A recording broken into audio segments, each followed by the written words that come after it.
이재명 대통령이 순방을 떠나기 전에 강조했던 게 있습니다. 그러니까 대북 확성기 금지에 이어서 대북 전단 살포에 대한 엄중 조치를 예고한 바 있죠. 대북 전단 관련 단체들이 강하게 반발하고 있습니다. 화면을 준비했습니다. 북한으로 불법으로 보내는 거는 지금 통일부가 어쨌든 자제 요청을 했고, 근데 어겨서 계속하면 그건 이제 강력하게 처벌해야죠. 공권력이 이재명 대표의 명령으로 인해서 우리 가족들을 이렇게 또 죽이고 있습니다. 저는 바라는 게 우리 가족들을 불러서 유로해줘라. 남북대화 잘해서 생사 확인을 좀 요구해달라 이건데, 그러면 전단지 그만 보낼 수 있어요.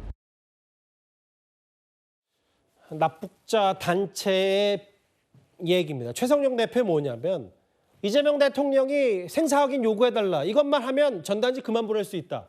다만 이게 안 이루어지면 바람만 잘 불면 다시 대북 전단 날리겠다. 문성부 센터장님 이런 얘기를 했습니다. 예.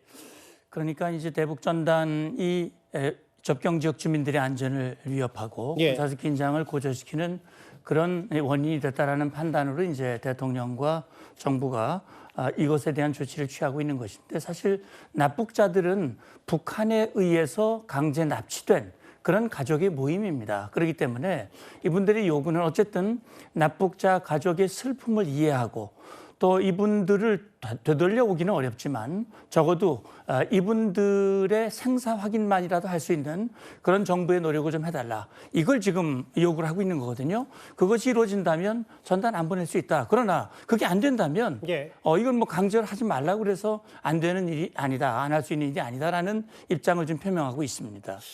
그 성춘 부장 이런 것 같아요. 그러니까 각기 다른 생각은 있고 대북 전단에 대해서 접경 주민들도 제발 북으로 보내지 말아달라. 혹은 이재명 대통령이 어쨌든 취임 초기에 대북 유화 메시지를 내는 거에 대북 확성기에 좀 연장선상이다 볼 수 있는데, 이제 문제는 2년 전에 헌재가 위헌 판단을 내렸는데 그럼 이 부분을 어떻게 명시로 금지시킬 거냐, 뭐 이런 부분 때문에 정치권의 공방도 있어요. 일단 그 말씀하신 위헌 판결 받은 것이 이제 남북관계발전법 24조, 그러니까 2020년에 제정이 됐던 건데 24년에 위헌 판결을 받았죠. 근데 저는 그 이후에 좀 상황이 많이 바뀌었다고 생각합니다. 왜냐하면 그 이전까지는 뭔가 북에서 내려보내는 오물풍선이라든지 그리고 대남방송, 그 접경 지역 사람들이 계속 들었던 그 기괴한 있지 않습니까? 잠을 못 이루게 하는, 그리고 가축들에도 피해를 주는 그런 대남방송이 과거에는 그 정도로 있지 않았습니다. 그렇기 때문에 헌재가 판단을 내릴 때 이렇게 얘기했었거든요. 뭔가 이런 그 대북 전단지를 보냄으로 인해서 뭔가 북한이 도발을 하게 되는 것들, 뭐 총을 쏘고 이런 것들은 전단지를 보내는 사람들의 표현의 자유에 해당하고 북한이 총을 쏜 건 북한의 잘못이다라고 판단을 내렸었거든요. 근데 이제 그때 판단을 내릴 때와 달라진 제가 말씀드린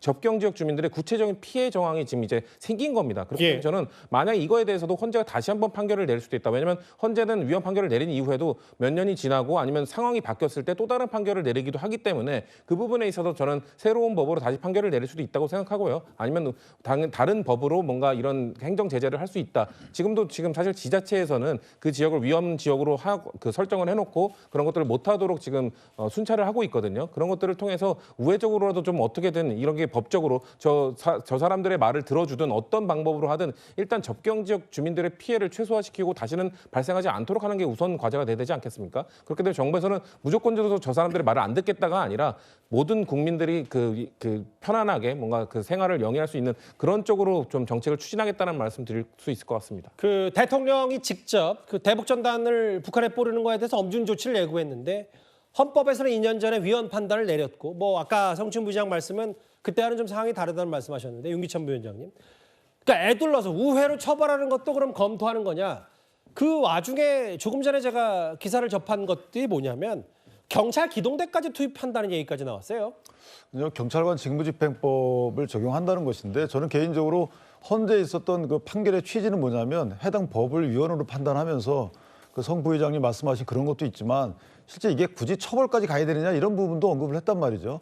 그러니까 약간 과잉금지 원칙에 반한다라는 취지입니다. 왜냐하면 이전에 보수정부 시절에도 이 대북 전단에 대해서 권장한 적이 없어요. 그때도 보면 관리 차원에서 어느 정도 자제시키고 노력을 꾸준히 해왔는데, 이게 2017년도에 대륙간 탄도미사일 쏘니까 당시 문재인 대통령께서 뭐라 그랬냐면 이거 이 법만 들어서 처벌하는 것을 검토를 해라 이렇게 말씀하셨죠. 예. 그 다음부터 이게 시작이 된 거예요. 그러니까 미사일은 북한이 쐈는데 대북전단의 피해는 오히려 우리한테 이거 처벌하겠다는 법을 만들라는 겁니다. 여기서부터 접근 방식이 달랐다는 거죠. 오히려 저 같은 경우 제가 만약에 문재인 전 대통령이거나 이재명 대통령이었다면 예. 해당 단체를 만나서 자제시키는 노력부터 시작을 하는 것이 맞다.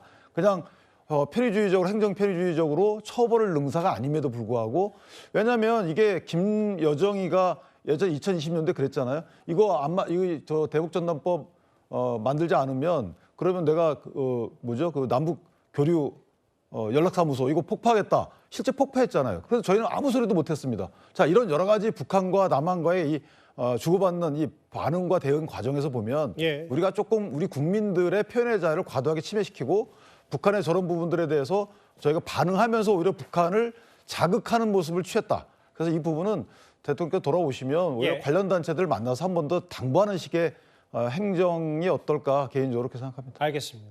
이 아마 대통령이 다시 이제 순방을 마치고 돌아오면 대북전단 관련 논란과 뭐 여러 가지 여야의 공방도 있을 것 같은데 저희가 2위까지 만나봤습니다.